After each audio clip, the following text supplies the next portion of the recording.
സത്യം, ഈ ഖുർആനിന്റെ പരിശുദ്ധമായ ആയത്തിന്റെ ബർക്കത്തുകൊണ്ട് അവന്മാർ ഈ ദുനിയാവിൽ അനുഭവിക്കും. അത് യാതൊരു സംശയമില്ല.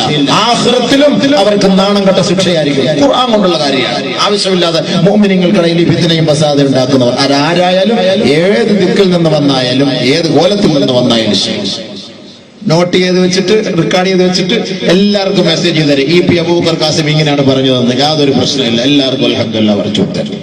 കാരണം എനിക്ക് എപ്പോഴും മറുപടി പറഞ്ഞുകൊണ്ടിരിക്കാനൊന്നും പറ്റൂലല്ലോ, എപ്പോഴും മറുപടി പറയാൻ പറ്റൂല. അപ്പൊ ഞാൻ ഇന്ന് പോലെ ഒരു തീരുമാനം എടുത്തു. ഇൻഷാ അല്ലാഹ് ഇപ്പൊ ഏറ്റ ബുക്കിംഗ് അൽഹംദുലില്ലാഹ് പ്രസംഗിച്ച് അങ്ങ് തീർക്കുക. ഇനി ഈ കാസർഗോഡുള്ള പരിപാടി അങ്ങ് നിർത്താൻ ഒരു തീരുമാനം ഞാൻ ഇന്ന് എടുത്തിട്ടുണ്ട്. ഇൻഷാ അല്ലാഹ്. അതുകൊണ്ട് പുതിയ ബുക്കിംഗ് ആരൊക്കെ തന്നെ വിളിച്ചിട്ട് വന്നിട്ടുണ്ട്. ദയവ് ചെയ്ത് പുതിയ ബുക്കിങ്ങിന് വരെയും വേണ്ട, വിളിക്കുകയും വേണ്ട. ഇൻഷാ അല്ലാഹ് വരുന്നുമില്ല. കുറെ പരിപാടി ഏറ്റിട്ടുണ്ട്, അതങ്ങനെ എങ്ങനെയുള്ള തീർക്കുക. അതാണ് എന്റെ ലക്ഷ്യം. കാരണം വെറുതെ എന്തിനാ അവമാനിതനാകേണ്ട കാര്യമില്ലല്ലോ.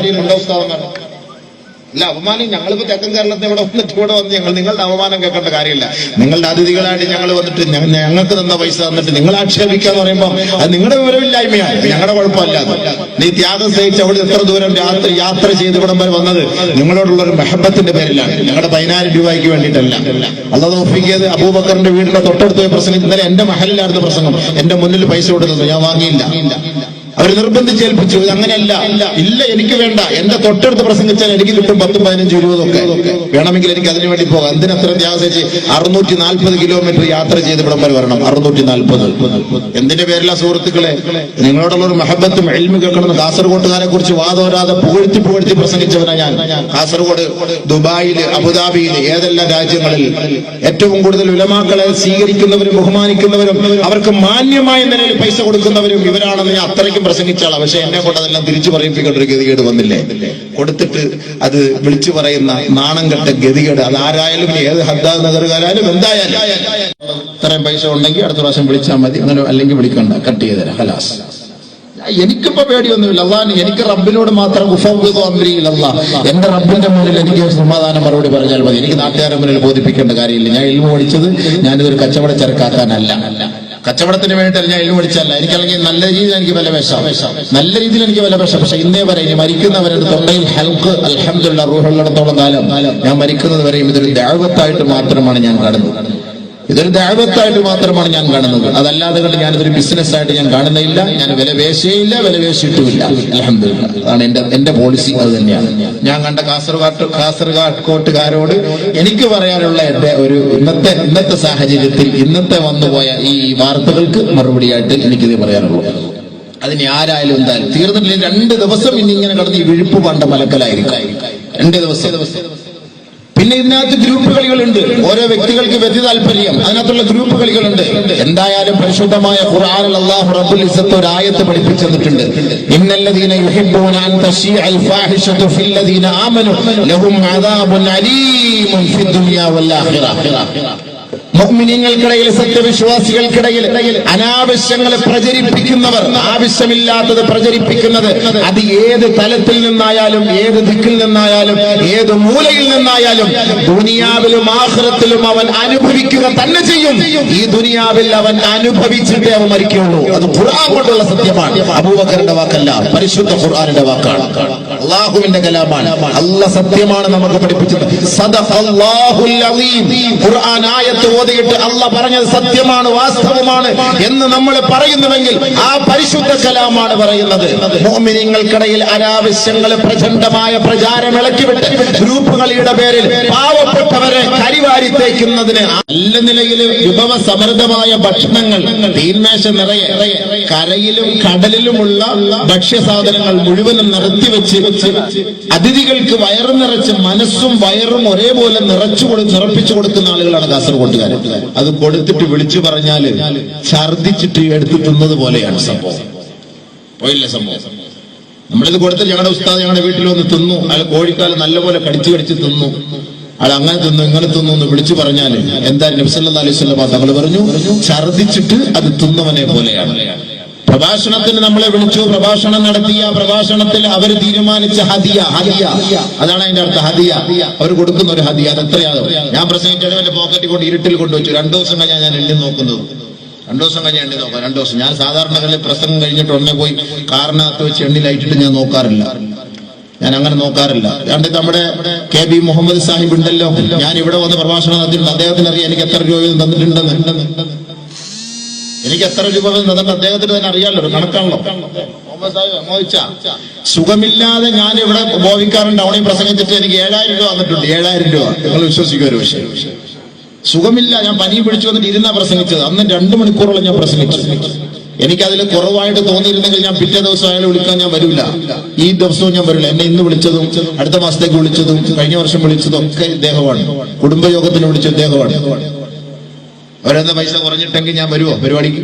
ഈ കാസർഗോഡ് ജില്ല എത്ര സ്ഥലം 5000 രൂപയ്ക്ക് പ്രസംഗിച്ചിട്ടുണ്ട്, 3000 രൂപയ്ക്ക് തന്നിട്ടുണ്ട്. പൈസ തന്നത് തിരിച്ചു കൊടുത്തിട്ടുണ്ട്. ഇത് പറയല്ല, പക്ഷെ പറയിപ്പിച്ചത് നിങ്ങൾ തന്നെയാണ്. ഇന്ന് ഞാൻ അത്രയ്ക്കൊരു മാനസിക ടെൻഷനിലാണ്. കാരണം ഞാൻ ട്രെയിനിൽ ഇങ്ങനെ യാത്ര വരുമ്പോ ഇങ്ങനെ പറന്ന് പറഞ്ഞ കോളുകൾ വരുന്നു. മീഡിയക്കാർ വിളിച്ചു കാസർഗോഡ് ജില്ലയിൽ നിന്ന്. മീഡിയക്കാരോട് ഞാൻ കാര്യം പറഞ്ഞു. അപ്പൊ ഞാൻ പറഞ്ഞു, ഞാനിത് പ്രഭാഷണം നടത്തുന്നുണ്ട്, ഞാൻ അതിനെക്കുറിച്ച് വ്യക്തമായിട്ട് ഞാൻ പറയും. ബഹുമാനമുള്ള സഹോദരങ്ങളെ, പരിശുദ്ധമായ ഇൽമ പറഞ്ഞവർ കിട്ടിയിട്ടുണ്ടല്ലോ. അതാർക്കും ചർച്ച ചെയ്തവരിക്കും വന്നില്ലല്ലോ. എന്തുകൊണ്ട് സംഭവിച്ചത്? ഇപ്പൊ ഇത് മാത്രം പൈസ ചോദിച്ചു വാങ്ങി എന്ന ആർക്കെങ്കിലും ഒരു തെളിവ് അവരുടെ ഭാഗത്തുനിന്നോ നിങ്ങളുടെ ഭാഗത്തുനിന്നോ ആരുടെ ഭാഗത്തുനിന്നോ കൊണ്ടുവന്നാൽ EP അബൂബക്കർ ഖാസിം ഇന്നത്തോടു കൂടി വാദ പരമ്പര നിർത്തിയിട്ട് നാളെ വേറെ പണിക്ക് പോകും. മെക്കാട് പണിക്ക് പോകും ഇൻഷാ അല്ലാഹ്. മെക്കാട് പണിയില്ലേ, താബൂക്ക് എടുത്തു കൊടുക്കുന്ന പരിപാടി, ആ പണിക്ക് ഞാൻ പോകും ഇൻഷാ അല്ലാഹ്. യാതൊരു സംശയമില്ല. പരസ്യമായിട്ട് പറയുന്നു. ഹദ്ദാദുകാരെ വിളിക്കി. കാസർഗോഡ് ജില്ലയിലുള്ള ഏതെങ്കിലും ഒരു നാട്ടുകാർ, ഏതെങ്കിലും ഒരു മഹലിൽ ഞാൻ ഏറ്റവും കൂടുതൽ പ്രഭാഷണം നടത്തിയിട്ടുള്ളത് കാസർഗോഡ് ജില്ലയിലാണ്. ഈ കാസർഗോഡ് എന്റെ കാസറ്റ് കൂടുതലും കാസർഗോഡ് ജില്ലക്കാരുടെയാണ്. അപ്പൊ ഈ കാസർഗോഡ് ജില്ലയിൽ ഏതെങ്കിലും ഒരു പള്ളിയിൽ ഏതെങ്കിലും ഒരു മഹല്ലത്തിൽ ഞാൻ വന്നിട്ട് എനിക്ക് ഇത്ര രൂപ വേണം എന്ന് ശാഠ്യം പിടിച്ച് പ്രസംഗിച്ച് അവരിൽ നിന്ന് പൈസ വാങ്ങിയതായിട്ട് ആർക്കെങ്കിലും എന്തെങ്കിലും ഒരു തെളിവ് ഞാൻ വെല്ലുവിളിക്കുകയാണ്. ആർക്കെങ്കിലും എഴുന്നേറ്റെന്ന് പറയാമെങ്കിൽ ഞാൻ 100 വട്ടം സമ്മതിക്കുന്നു. ഞാൻ 19 വർഷമായി പ്രസംഗിക്കാൻ തുടങ്ങിയിട്ട് ഇന്നേ വരെ ഒരു മനുഷ്യനോട് പോലും, ഒരു സ്ഥലത്തും ഒരു വ്യക്തിയോട് പോലും ഞാൻ 1 രൂപ ഇത്ര വേണമെന്ന് ഞാൻ പറഞ്ഞിട്ടില്ല. ആദ്യമായി കൂടുതൽ പൈസ കൊടുത്ത് പഠിപ്പിച്ചത് കാസർഗോട്ടുകാരാണ്. ഈ പ്രാസംഗികന്മാർക്ക്, ഈ തെക്കൻ കേരളത്തിൽ നിന്ന് കൊണ്ടുവന്ന പ്രഭാഷകർക്ക് മുഴുവനും ആദ്യമായിട്ട് കൂടുതൽ പണം കണ്ട് ഞാൻ വല്ലാഹി സത്യം ആദ്യമായിട്ട് പൈസ 20,000 രൂപ ആദ്യമായിട്ട് ഞാൻ എന്റെ കൈക്ക് വാങ്ങുന്നത് കാസർഗോഡ് ജില്ലയിൽ വന്നിട്ടാണ്. ഞാൻ ഇവിടെ വന്നിട്ട് തന്നെയാണ്. ഞാൻ മാത്രമല്ലല്ലോ, ഇപ്പൊ കബീർ ബാക്കവിയായാലും നൗഷാദ് ബാക്കവിയായാലും ഉസ്താദ്മാർക്ക് കൂടുതൽ പൈസ കൊടുക്കുന്നത് കാസർഗോട്ടുകാർ തന്നെയാണ്. പിന്നെ അത് ചിലപ്പോ വ്യക്തിപരമായിട്ടായിരിക്കും കൊടുക്കുന്നത്. സംഘടനയിൽ നിന്നിട്ട് അങ്ങനെ കൊടുക്കാറില്ല. പിരിക്കുന്ന പൈസയിൽ നിന്നും ആരും അങ്ങനെ കൊടുക്കാറില്ല. കൂടുതൽ ഞങ്ങൾ മനസ്സിലാക്കിയെടുത്തോളം ഇപ്പൊ EP-യുടെ മുഹിബുകൾ കാണും, അവര് സ്പോൺസർ ചെയ്ത് കൊടുക്കുന്ന പൈസ ആയിരിക്കും. മറ്റുള്ളവർ കാണും, അവർ സ്പോൺസർ ചെയ്ത് കൊടുക്കുന്ന പൈസ ആയിരിക്കും. ആർക്കാണ് ഇത് കൊടുത്തത്? ഇൽമു പറഞ്ഞൊരു മനുഷ്യർക്കല്ലേ കൊടുത്തത്. അത് കൊടുത്തിട്ട് വിളിച്ചു പറയുമ്പോ അത് എത്രത്തോളം തരം താഴ്ന്ന ഒരു സ്വഭാവമായിരിക്കും. ഏറ്റവും കൂടുതൽ വിരുന്ന് സൽക്കാരം നടത്തുന്നവർ കാസർഗോഡ് ജില്ലക്കാർ.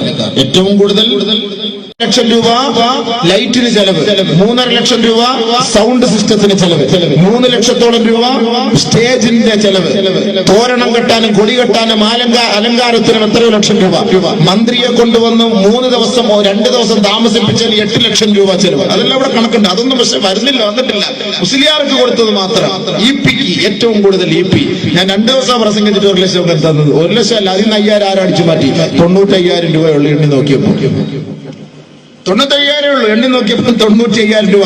അത് 5,000 രൂപ ആരോ അതിനകത്ത് നിന്ന് അടിച്ചു മാറ്റിയിട്ടുണ്ട്. സംഭവം ഉള്ളത് നമ്മൾ എവിടെയും പറയും. നമ്മൾ വാങ്ങിയിട്ടില്ല എന്ന് നമ്മൾ പറയില്ല. ഇത് ചോദിച്ചതല്ല, വല്ലാഹി സത്യന്റെ പോക്കറ്റിൽ കൊണ്ടുവച്ച് ഞാൻ വീട്ടിൽ പോയി എടുത്തു നോക്കുമ്പോൾ ഇത്രയും രൂപയാണ്.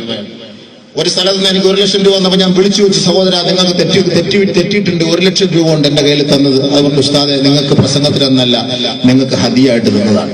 എന്നോട് വിളിച്ചു പറഞ്ഞ വാക്കാണ്. ഞാൻ തിരിച്ചങ്ങോട്ട് ചോദിച്ചാണ്. ഇത് കട്ടി കൂടുതൽ ഒരു ബാഗിൽ അവർ പൈസ തന്നു, കുറച്ച് ഹദിയകളൊക്കെ വെച്ചിട്ട് അത്രയും ഇത്രയും ഷാളും എല്ലാം കൂടെ. എടുത്തു നോക്കിയപ്പോൾ നിങ്ങൾക്ക് തെറ്റി കാണും, ഈ ഒരു കെട്ട് കൂടി മാറിപ്പോയി, 1 ലക്ഷം രൂപ ഉണ്ട്.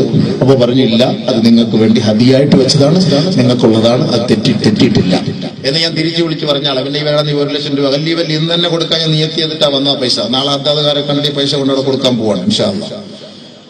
മനസ്സിലാവട്ടെ. അതുകൊണ്ട് ഞാൻ പറഞ്ഞ കാസർഗോട്ടേക്ക് ഞാൻ പോകുന്നുണ്ട്. ഞാൻ ഇൻഷാ അല്ലാഹ് അതിന് മറുപടി പറയും. അപ്പൊ എന്തായാലും ഇന്നത്തെ വിഷയം കറക്റ്റായിരുന്നു സംഭവം. ഞാൻ കണ്ട കാസർഗോഡ് ഞാൻ വെച്ച വിഷയമല്ല, എന്നോട് പറഞ്ഞിട്ടില്ല. അതുകൊണ്ട് ഞാൻ കണ്ട കാസർഗോഡ് എന്താ